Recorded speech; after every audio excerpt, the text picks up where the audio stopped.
प्रिय छात्रों, आज का हमारा टॉपिक है प्रबंध के कार्य, फंक्शन ऑफ मैनेजमेंट।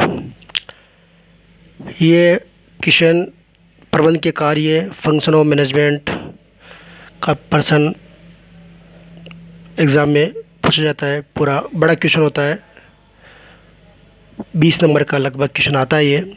तो आज हम समझने की कोशिश करेंगे कि प्रबंध के कार्य कौन कौन से हो सकते हैं। इन कार्यों को हमने 10 भागों में बांटा है, जो आपके डिस्प्ले में सामने डिस्प्ले पर मौजूद है। सबसे पहले है नियोजन प्लानिंग, फिर है संगठन ऑर्गेनाइजेशन, फिर है निर्देशन डायरेक्शन, फिर है समन्वय कोऑर्डिनेशंस, फिर है नियंत्रण कंट्रोल, फिर है समन्वय कोऑर्डिनेशन, फिर निर्णय डिसीजन मेकिंग, फिर नियुक्ति करना स्टाफिंग, फिर नव प्रवर्तन इनोवेटिंग, फिर लास्ट है प्रतिनिधित्व रिप्रेजेंटिंग।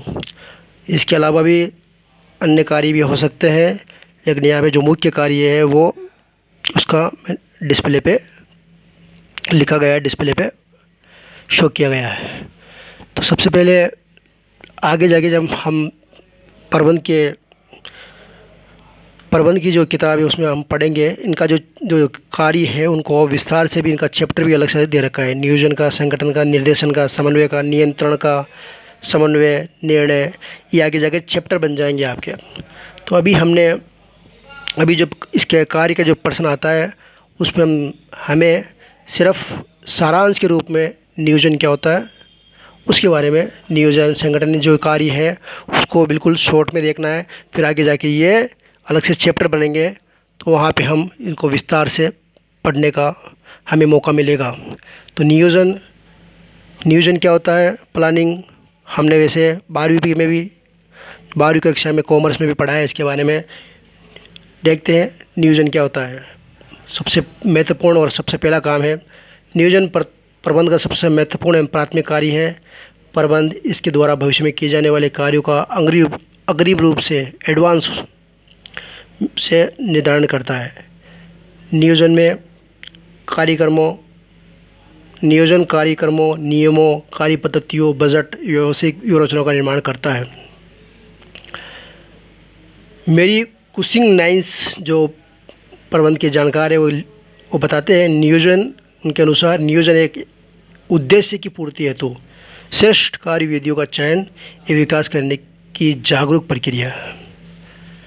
फिर इसी तरह दूसरे जो राइटर है गेट्स, वो लिखते हैं कि नियोजन मूल रूप से एक प्रक्रिया है तथा नियोजन की समस्या का जन्म कार्य के वैकल्पिक तरीकों की खोज के साथ होता है। तो इस प्रकार नियोजन ने हमने देखा। इसके अलावा नियोजन में हम देख सकते हैं कि प्रत्येक प्रबंधक अपने कार्य का शुरुआत क्या करता है, नियोजन से ही करता है। नियोजन प्रबंध का वह कार्य है जिसके अंतर्गत पूर्व निर्धारित उद्देश्यों की प्राप्ति के लिए भविष्य में किए जाने वाले कार्यों का निर्धारण किया जाता है। इसके अंतर्गत प्रबंधक इस बात का अग्रिम रूप से निर्धारण करता है कि क्या किया जाना है, कब करना है, किस प्रकार करना है तथा किसके द्वारा किया जाना है। एक ऐसी प्रक्रिया है जिसमें किए जाने वाले कार्यों के विभिन्न विकल्पों में से किसी एक विकल्प का चुनाव किया जाता है, चयन किया जाता है, सिलेक्शन किया जाता है। इस प्रकार नियोजन करने तथा उसे क्रियान्वित करने में अनेक एलिमेंट्स तथा साधनों का महत्व या भूमिका भी होती है। और कौन कौन से घटक हो सकते हैं, ये भी क्वेश्चन पूछा सकता है कि नियोजन को प्रभावित करने वाले या क्रियान्वित करने वाले घटक कौन कौन से हैं। तो उसमें उद्देश्य है, पहला है उद्देश्य, फिर दूसरा है नीतियाँ, फिर तीसरा कार्यविधियाँ, फिर प्रविधियाँ, फिर नियम, फिर बजट, व्यूह रचना, कार्यक्रम आदि। इसका हम अब ये उद्देश्य, नीतियाँ, कार्यविधियाँ, प्रविधियाँ, नियम, रूल्स, बजट, व्यूह रचना, प्रोग्राम वगैरह आदि का हम अध्ययन अगले वाले चैप्टर जब नियोजन का जो चैप्टर आएगा उसमें हम विस्तार पूर्वक इनका अध्ययन करेंगे। तो यहाँ पे ये नियोजन का पहला जो काम है जो पहला जो कार्य है किसका, प्रबंध का, जो नियोजन है उसके बारे में हमने अध्ययन किया। अब दूसरा है संगठन, ऑर्गेनाइजेशन। नियोजन के अंतर्गत प्रबंध उपक्रम के लक्ष्य निर्धारित करता है, किंतु उनकी पूर्ति के लिए विभिन्न साधनों को एकत्रित करने तथा उनमें कार्यकारी स्थापित करने के लिए संगठन के अंतर्गत किया जाता है। संगठन में क्या किया जाता है, उसमें यह है कि मानवीय संसाधनों के कर्मचारी का कार्यों का विभाजन किया जाता है। उन कार्यों को करने के लिए अधिकार प्रदान किए जाते हैं तथा सभी कर्मचारियों के बीच आपसी अधिकार अधिनियम के बीच में कैसे आपसी तालमेल बिठाया जाता है। हम साधारण या शब्दों में ये कह सकते हैं कि संगठन एक ऐसी प्रक्रिया है जिसमें संस्था के सदस्यों के बीच अधिकारों का विभाजन किया जाता है तथा उनमें आपसी संबंधों को निर्धारित किया जाता है। इस प्रक्रिया के परिणाम स्वरूप ही संगठन संरचना का निर्माण होता है, जिससे संस्था में अधिकारी एवं अधीनस्थ संबंधों का जन्म होता है। ठीक है, इस प्रकार से संगठन के बारे में क्या होता है, अधिकारी और जो काम करने वाले अधीनस्थ के बीच में संबंधों का निर्माण होता है। एक GI मिलवर्ड जो जानकार है प्रबंध के, वो कहते हैं संगठन के बारे में जो कार्य है उसके बारे में कहते हैं, कर्मचारी और उसके कार्यों में एकीकरण और सामंजस्य स्थापित करने की क्रिया को ही संगठन कहते हैं। फिर एक और IFS बेंच है, वो अपने शब्दों में क्या कहते हैं, संगठन प्रबंध का वह ढांचा है। वो कहते हैं संगठन प्रबंध का ढांचा है। इसी तरह से चेस्टर बर्नार्ड के अनुसार समन्वित क्रियाओं तथा शक्तियों की प्रणालियों को संगठन कहते हैं। तो इस प्रकार हम देख सकते हैं कि संस्था के संगठन के लिए प्रबंधों को निम्न कार्य करने पड़ते हैं। किसमें, संगठन में क्रियाओं का निर्धारण करना, क्रियाओं का सामूहिकरण करना, क्रिया समूह को विभागों में बांटना, क्रियाओं के लिए अधिकार और दायित्वों का निर्धारण करना, आपसी कार्य संबंधों का निर्धारण करना। ये किसके अंतर्गत आते हैं, आपके संगठन के अंतर्गत कार्य प्रबंध के आते हैं। अब नेक्स्ट है का है निर्देशन, डायरेक्शन। पहला जो नियोजन संगठन होने के बाद में क्या आता है, निर्देशन। तीसरा आता है निर्देशन। एक प्रबंध की जानकारी थियो होमेन वो बताते हैं निर्देशन के बारे में। निर्देशन में वे प्रक्रिया तथा तकनीक सम्मिलित है जिनका उपयोग निर्देश जारी करने तथा ये सुनिश्चित करने के लिए किया जाता है कि समस्त क्रियाएं मूल योजना के अनुरूप हो रही है। ठीक है, वो कहते हैं निर्देशन में वे प्रक्रिया है तथा क्रियाएं सम्मिलित है जिनका उपयोग निर्देश जारी करने तथा सुनिश्चित करने के लिए किया जाता है कि समस्त क्रियाएं मूल योजना के अनुरूप हो रही है। ठीक है, ये देखा जाता है कि जो काम के निर्देश दिया गया वो काम सुनिश्चित तरीके से हो रहा है या नहीं हो रहा है। हम ये कह सकते हैं कि प्रबंध एक मौलिक गतिशील कार्य है जिनके अंतर्गत अधीनस्थ के कार्य के बारे में आदेश व निर्देश दिया जाता है। निर्देशन में आदेश, निर्देश, परामर्श, शिक्षण, प्रशिक्षण, पर्यवेक्षण आदि कार्य सम्मिलित किए जाते हैं। निर्देशन के कुछ सिद्धांत भी है जिनका हम निर्देशन के चैप्टर में करेंगे। यहाँ पे हम 2-3 सिद्धांत, जैसे मुख्य जो सिद्धांत है आदेशों की एकता, या दूसरा है औपचारिक समूह की भूमिका, ये महत्वपूर्ण सिद्धांत है। जब हम निर्देशन का जो चैप्टर पढ़ेंगे उसमें जो पूरे सिद्धांत है उसका हम चर्चा करेंगे। तो इस प्रकार से ये तीसरा जो काम था, प्रबंध का जो कार्य था, उसके बारे में हमने चर्चा की। नेक्स्ट कार्य है समन्वय, कोऑर्डिनेशन। ये महत्वपूर्ण कार्य है। एक लूथर गुलिक ने क्या कहा है, किसके बारे में, समन्वय के बारे में लिखा है कि ये प्रबंध का अनिवार्य कार्य है। ये इन्होंने लिखा है, आगे लिखा है, यदि प्रबंध में कार्य विभाजन के बिना कार्य नहीं चल सकता, यदि प्रबंध में कार्य विभाजन के बिना कार्य नहीं चल सकता तो समन्वय आवश्यक हो जाता है। समन्वय के द्वारा किसी कार्य में लगे विभिन्न व्यक्तियों के प्रयासों को एक सूत्र में बांधकर क्रमानुसार संयोजन किया जाता है ताकि उस कार्य को पूर्ण कुशलता एवं प्रभावशीलता के साथ पूरा किया जा सके। इस प्रकार समन्वय कार्य नहीं प्रबंध का सार है। जैसे हमने पहले इसकी विशेषता पढ़ी थी प्रबंध की, समन्वय प्रबंध का कार्य नहीं है बल्कि क्या है, प्रबंध का सार है, एसेंस ऑफ मैनेजमेंट, प्रबंध की आत्मा भी है। तो यहाँ पे समन्वय के सभी प्रबंध के कार्यों का सार परिणाम मानते हैं। यदि किसी कार्य में समन्वय नहीं होगा तो प्रबंध के प्रयासों से परिणाम की आशा करना ही व्यर्थ है। ठीक है, तो ये बहुत ही महत्वपूर्ण काम है इसका, कोऑर्डिनेशन करना। नेक्स्ट कार्य है नियंत्रण, कंट्रोल। नियंत्रण प्रबंध का वह कार्य है जिसमें वास्तविक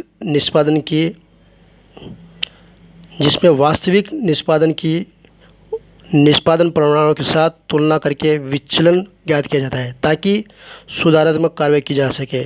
इसमें प्रबंधक ये देखता है कि संस्था के समस्त कार्यों का निष्पादन निश्चित योजना के अनुसार हो रहा है या नहीं है।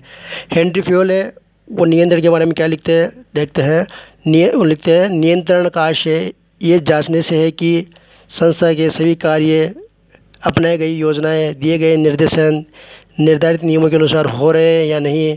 नियंत्रण का उद्देश्य कार्य की कमियों या त्रुटियों का पता लगाना जिससे यथासमय उनमें सुधार किया जा सके और भविष्य में उनकी पुनरावृत्ति को रोका जा सके। इस प्रकार नियंत्रण के जो 4 प्रमुख तत्व हैं वो है लक्ष्य एवं परमाणुओं का निर्धारण करना, फिर दूसरा है कार्यों का मूल्यांकन करना, फिर तीसरा वास्तविक प्रकृति की निर्धारित प्रमाणों से तुलना करना, फिर नेक्स्ट विचलन हेतु सुधारात्मक कार्रवाई करना। ये 4 प्रक्रिया से गुजरता है।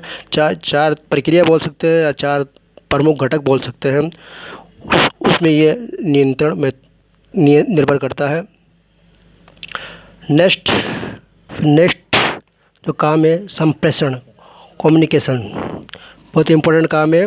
इस कार्य के अंतर्गत प्रबंधक अपने अधीनस्थ के कार्य के संबंध में आदेश निर्देश प्रदान करते हैं, विभिन्न प्रकार की सूचनाएं प्रेषित करते हैं तथा उनकी शिकायतें व सुझाव को सुनते हैं। संप्रेषण कम्युनिकेशन सदैव ही विचारों या तत्वों के आदान प्रदान की द्विमार्गी व्यवस्था है। इसमें प्रबंधक के उच्च स्तर से निर्देश तथा निम्न स्तर से कार्य की प्रगति की रिपोर्ट, समस्या आदि का प्रवाह होता है। ठीक है, ये नेक्स्ट काम हो गया संप्रेषण। फिर आ गया निर्णय, ये भी इम्पोर्टेंट काम है।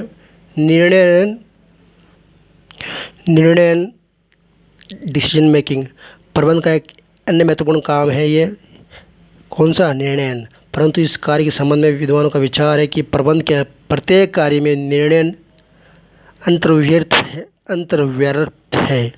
सभी कार्यों के लिए निर्णय लेने पड़ते हैं, इसे पृथक कार्य के रूप में देखना अनुचित है। बहुत ही महत्वपूर्ण काम है निर्णय। अब निर्णय के बारे में क्या होता है, निर्णय में होता क्या है, निर्णय प्रबंधकों का एक महत्वपूर्ण कार्य है। निर्णय एक ऐसी विधि है जिसमें कार्य के वैकल्पिक तरीकों में से किसी एक को चुनाव किया जाता है। किसी भी कार्य को करने ना करने के विकल्प में से किसी भी विकल्प का चुनाव करना ही निर्णय है। ठीक है, रोस मुरे जो जानकार है प्रबंध के, वो लिखते हैं प्रबंध निर्णय है, management is the decision making. Next कार्य है प्रबंध का कौन सा, नियुक्ति करना, स्टाफिंग। कूंज एंड ओडोनेल के अनुसार है नियुक्ति प्रबंध का प्रमुख कार्य है। इस कार्य के अंतर्गत संगठनों की योजना अनुसार आवश्यक पदाधिकारियों एवं कर्मचारियों की नियुक्ति करना, उन्हें पारिश्रमिक देना, उन्हें एक विभाग से दूसरे विभाग में स्थानांतरित करना और उन्हें अवकाश देना आदि कार्य सम्मिलित है। क्या काम है इसमें, कर्मचारियों को क्या करना, योजना के आवश्यक पदाधिकारियों या कर्मचारियों की नियुक्ति करना, उन्हें पारिश्रमिक देना, उन्हें एक विभाग से दूसरे विभाग में ट्रांसफ़र करना और उन्हें अवकाश देना आदि कार्य इसमें शामिल है। नियुक्तियाँ एक सविभागीय प्रबंध का एक कार्य है। इसकी मान्यता के अनुसार योग्य एवं अनुभवी कर्मचारी संस्था की संपत्ति होते हैं और अपनी निष्ठा व क्षमता के साथ क्षमता से संस्था के विकास का नया मार्ग प्रदर्शित करते हैं या प्रदान करते हैं। अतः प्रबंधकों द्वारा उन्हें पदस्थापन, पदोन्नति, प्रमोशन, ट्रेनिंग, समुचित वेतन, कार्य क्षमता आदि में सुधार के अनेक अवसर प्रदान करना चाहिए। ठीक है, ये नियुक्ति हो गई है। नियुक्ति करना, चयन, भर्ती वगैरह, सबसे पहले चाहे उसका भर्ती, चाहे जो आगे हम चैप्टर में पढ़ेंगे इसके बारे में ज़्यादा। फिर नेक्स्ट जो काम है वो है नव परिवर्तन। ठीक है, नौवां जो काम कौन सा है? नव परिवर्तन, इनोवेटिंग। वर्तमान युग में कोई भी व्यवसाय तब तक जीवित नहीं रह सकता जब तक नववर्तन न हो। नववर्तन वर्तमान युग की मांग है, किंतु नव परिवर्तन तब तक संभव नहीं है जब तक प्रबंधक की आंतरिक साहसवर्ती एंटरप्रेन्योरशिप न हो। ठीक है, प्रसिद्ध प्रबंधशास्त्री अरेस्ट डेल लिखते हैं, नव परिवर्तन के प्रबंध को एक आवश्यक कार्य मानते हैं। प्रत्येक प्रबंधक में पहलपन एक आवश्यक गुण पाया जाता है, अतः उसे नए विचारों का सर्जन करना चाहिए तथा नई विधियों का प्रवर्तन करना चाहिए। ठीक है, तो ये इसके अलावा वो आगे लिखते हैं कि नव परिवर्तन का आशय केवल तकनीकी परिवर्तन से नहीं है, बल्कि उसमें संस्था के उद्देश्यों की भली प्रकार प्राप्ति की दिशा में किसी भी प्रकार के नव परिवर्तन को सम्मिलित किया जाता है। तो नए विचार को शामिल करना है इसमें, जिससे कि आगे जो नव परिवर्तन, इसमें प्रत्येक क्या होता है, इसमें नए विचारों का सृजन किया जाता है तथा नई विधियों का प्रवर्तन किया जाता है। नेक्स्ट प्रतिनिधित्व, रिप्रेजेंट। नेक्स्ट और लास्ट कार्य प्रतिनिधित्व, रिप्रेजेंटिंग। व्यवसाय के सामाजिक उत्तरदायित्व का महत्व बढ़ने के साथ प्रबंध के इस कार्य का महत्व भी बढ़ गया है। प्रबंधकों को विभिन्न बाहरी समूह, सरकारी अधिकारियों, श्रम संघों, वित्तीय संस्थाओं, पूर्तिकर्ताओं, ग्राहकों, अन्य व्यावसायिक संस्थाओं, स्थानीय समुदाय आदि के साथ व्यवहार करते समय अपनी संस्था का प्रतिनिधित्व करना होता है। प्रबंधकों को इन सभी पक्षों के साथ अच्छे संबंधों का निर्माण करना होता है और उन्हें बनाए रखना होता है। आधुनिक व्यवसाय एक खुली प्रणाली है, अतः प्रबंधक में प्रतिनिधित्व कार्य का महत्व भी दिनों दिन बढ़ता ही जा रहा है। तो ये इस प्रकार से प्रबंध के जो मुख्य काम है, जो मुख्य कार्य है फंक्शन ऑफ मैनेजमेंट के, वो 10 है और 10 का हमने देखा है। आगे इनका प्रत्येक का अलग अलग चैप्टर बन जाएगा, वहाँ पे इनके बारे में और हम जानकारी प्राप्त करने की कोशिश करेंगे। ओके।